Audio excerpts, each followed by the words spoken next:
Hi friends, నమస్తే. Welcome back to Vasu's wives. Guys, ఈరోజు ఓ చక్కటి బ్యూటిఫుల్ చోకర్ చూపించబోతున్నానండి.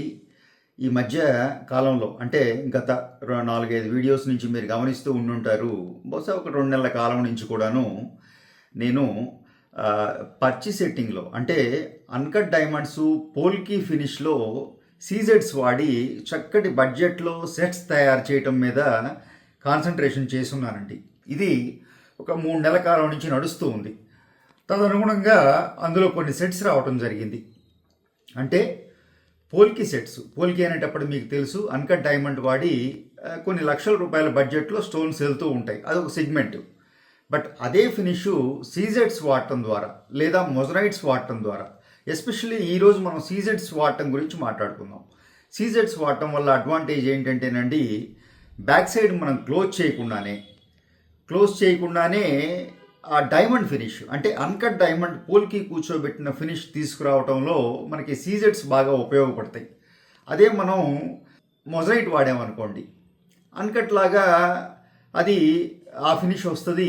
అన్కట్ ఫినిష్ రావడంతో బ్యాక్ సైడ్ ఓపెన్ సెట్టింగ్లో కొంచెం అన్కట్ ఫినిష్ వస్తూ ఉంటుంది.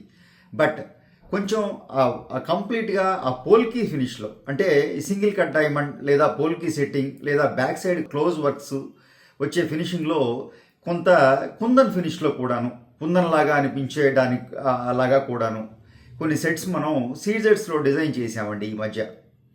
దాంట్లో బెస్ట్ వర్క్ మనం మీకు తెలుసు, కుందన్ వర్క్కి బ్యాక్ సైడ్ క్లోజ్ వర్క్కి కొంచెం నేను దూరంగా ఉంటాను. కొంచెం ఎక్కువగా అటువైపు వెళ్లకుండా ఉండే ప్రయత్నమే చేస్తూ ఉంటాను. కస్టమర్ని కూడా అటువైపు వెళ్లకుండా కొంత ఓపెన్ సెట్టింగ్లోనే మంచి ఫినిషింగ్ తీసుకొచ్చేలా వర్క్స్ చేయడంలో ఇంట్రెస్ట్ చూపిస్తూ ఉంటానండి స్వతహాగా.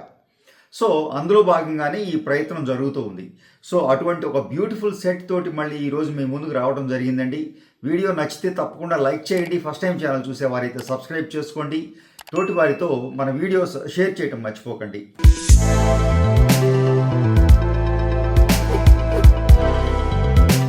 కొంచెం ఉపోద్ఘాతం ఎక్కువ చెప్పినట్టున్నాను. బట్ ఈ సెట్ గురించి మనం మీకు చూపించే ముందు ఆ సబ్జెక్ట్ కొంచెం టచ్లోకి వచ్చారంటే ఈ సెట్ చక్కగా అర్థం చేసుకోగలుగుతారు, కనెక్ట్ అవ్వగలుగుతారని మాత్రమే చెప్పడం జరిగింది.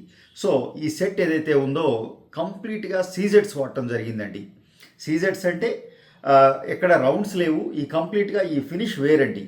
అంటే పాన్ షేపు, మార్కిష్ షేపు లేదా ఓవెల్ షేపు, ఇలా అదర్స్ సీజెడ్స్ అనేటప్పటికి జనరల్గా మనం ఆ రౌండ్ ఎక్కువ దాంట్లోనే మనం ఎక్కువ జ్యువెలరీ చేస్తూ ఉంటాం. బట్ ఇటువంటి అన్కట్ ఫినిష్లో క్లోజ్ సెట్టింగ్ ఫినిష్ తీసుకురావాలి అంటే సీజెడ్స్లో మనం అదర్ షేప్స్కి వెళ్ళాలండి. వీటిని మనం ఫ్యాన్సీ షేప్స్ అంటూ ఉంటాం మార్కెట్లో. ఇవి డిఫరెంట్ షేప్స్లో వస్తాయి. అంటే స్క్వైర్ వస్తాయి, ఓవెల్ షేప్ వస్తుంది, పాన్ షేప్ వస్తుంది, స్క్వైర్ షేప్ వస్తుంది. ఈ 4 అనుకోండి. దానికి మించి సీజెడ్లో వేరే షేప్స్ రావు. ఇప్పుడు పోల్కి అనుకోండి, అన్షేప్లో వస్తుంది. అంటే అది ఒక షేపే లేకుండా స్టోన్స్ వస్తూ ఉంటాయి. అది ఏ షేప్ అయినా ఉండొచ్చు, దానికి పేరే ఉండదు. బట్ సీజెడ్ అలా కాదండి. పర్టికులర్గా ఈ 4 షేప్స్లోనే రౌండ్ అన్నీ కలిపి ఒక 5 షేప్స్లోనే మనకు స్టోన్స్ మార్కెట్లో అవైలబిలిటీలో ఉన్నాయి.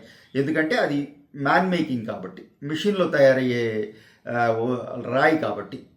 సో అటువంటి ఈ సీజెడ్స్ వాడి ఆ ఉన్న షేప్స్నే వాడి ఆ అన్కట్ ఫినిష్, అన్కట్ అంటే మీకు తెలుసు కదండి, అన్కట్ ఒక షేప్ లేనిది డైమండ్ పైన తీసేసిన ఆ పార్ట్ ఏదైతే ఉందో దీన్ని మనం అన్కట్ అంటాం, రైట్? సో దానికి ఏం షేప్ ఉండదు, అది అన్కట్లో ఉంటుంది, అన్షేప్లో ఉంటుంది. బట్ సీజెడ్స్ వచ్చేటప్పటికి పర్టికులర్ ఈ షేప్లో ఉంటాయి. సో బట్ ఈ అదర్ షేప్స్ వాడటం ద్వారా మనం ఆ అన్కట్ వాడిన షేప్ తీసుకురావచ్చండి. అలాగే బ్యాక్ సైడ్ ఓపెన్ ఉంచడం ద్వారా కూడాను ఆ క్లోజ్ సెట్టింగ్ ఫినిష్ కూడా తీసుకురావచ్చు. దాని మీదే వర్క్ చేయడం జరుగుతూ ఉందండి. అటువంటి ఆ ప్రయత్నంలో వచ్చిన సెట్టే ఇది. సో ఈ సెట్ ఏదైతే ఉందో ఇది చోకర్ టైప్లో మనం డిజైన్ చేసామండి. ఇది నెక్లెస్ కాదు, చోకర్. చక్కగా ఈ నెక్ ఎలా అయితే పెట్టానో ఆ విధంగా పర్ఫెక్ట్గా ఒక నెక్ కూర్చునేలాగా చోకర్లు చేసేటప్పుడు నేను ఎప్పుడు చెప్తుంటాను. పర్టికులర్గా ఈవెన్ ఆ లేడీ, ఆ శ్రీమూర్తి మెడక్ ఏరియాని కూడా మనం టేప్తో కొలుచుకుని ఆ మెజర్మెంట్ అది తీసుకుని చేస్తూ ఉంటాం జనరల్గా. సో ఈరోజు ఈ సెట్ ఏదైతే ఉందో పర్ఫెక్ట్ బడ్జెట్లో, ఇది బ్యాక్ చైన్ లేకుండా డోరీకి వేయటం జరిగిందండి. బ్యాక్ చైన్ వేయలేదు, జస్ట్ ఒక 50 గ్రామ్స్లో ఎక్స్ట్రాడినరీ చోకర్ చేయటం జరిగిందండి. పూర్తిగా మీరు చూడండి, మీకు ఎలా అనిపించింది ఈ ఫినిష్? మనం ఆ అన్కట్ జ్యువెలరీ లేదా క్లోజ్ సెట్టింగ్ జ్యువెలరీ ఏదైతే ఉందో, పోల్కి జ్యువెలరీ ఏదైతే ఉందో, కుందన్ జ్యువెలరీ, ఆ ఫినిష్లో ఎంతవరకు మనం మ్యాచ్ చేయగలిగామో కూడా నాకు తెలియజేసే ప్రయత్నం చేయండి. సో ఈరోజు నేను చక్కగా చోకర్ మోడల్ తీసుకోవడం జరిగిందండి. అలాగే పర్ఫెక్ట్ ఒక చక్కటి దానికి మ్యాచింగ్ లాకెట్ ఇచ్చాం. అలాగే కింద మీరు గమనిస్తే ఎమరల్డ్ బీట్స్తో పాటుగా పర్ల్స్ గుత్తుల్లాగా రైస్ పర్ల్స్ డాంగ్లింగ్ తీసుకోవడం జరిగింది. దాంతో ఎక్స్ట్రాడినరీ ఫినిష్ వచ్చిందండి. ఈ జనరల్గా ఈ డిజైన్స్ మీకు అన్కట్లోనే మార్కెట్లో అవైలబిలిటీలో ఉన్నాయండి. అన్కట్లో లేదా క్లోజ్ సెట్టింగ్ అన్కట్ అనేటప్పటికీ ఆ బడ్జెట్ కంప్లీట్గా డిఫరెంట్ బడ్జెట్ కిందకి వెళ్ళిపోద్ది. దాంట్లో తరుగులు కూడా ఎక్కువ ఉంటాయి, మీకు తెలిసిన విషయమే. ఇది మనం ఓపెన్ సెట్టింగ్ అనేటప్పటికీ మీకు తరుగులు కంట్రోల్లో ఉంటాయి, ఆ ఛార్జెస్ ఏవో అవే ఉంటాయి, అండ్ స్టోన్స్కి అయ్యే ఛార్జెస్, నామినల్ ఛార్జెస్ మీకు ఉంటాయి. సో అఫ్కోర్స్ సీజెడ్ రౌండ్ కాకుండా అదర్ షేప్స్ కాబట్టి కొంచెం కాస్ట్ ఎక్కువ ఉంటుందండి. రౌండ్ కన్నా అదర్ షేప్స్ ఫ్యాన్సీ సీజెడ్స్ అనేటప్పటికి కొంచెం కాస్ట్ మారుతుంది. బట్ ఎనీవే ఎంత మారినా మీకు ఆ పోల్కి సెట్టింగ్కి, క్లోజ్ సెట్టింగ్కి చాలా దూరంగా ఉంటుంది. ఇది చాలా మీకు రీజనబుల్ బడ్జెట్లో దొరుకుతుంది. సో చక్కగా ఎమరల్డ్ వాడామండి. బీట్స్లో ఎలా అయితే ఎమరల్డ్ వాడామో అలాగే ఈ సెంటర్లో ఒక స్క్వైర్ ఎమరల్డ్ వాడటం జరిగింది. అలాగే లాకెట్లో కూడా ఒక స్క్వైర్ వాడటం జరిగింది. ఇంకా మీరు ఈ షేప్స్కి వస్తే నేను చెప్పిన విధంగా మార్కిస్ తీసుకున్నామండి, పాన్ తీసుకున్నాం, ఓవెల్ తీసుకున్నాం.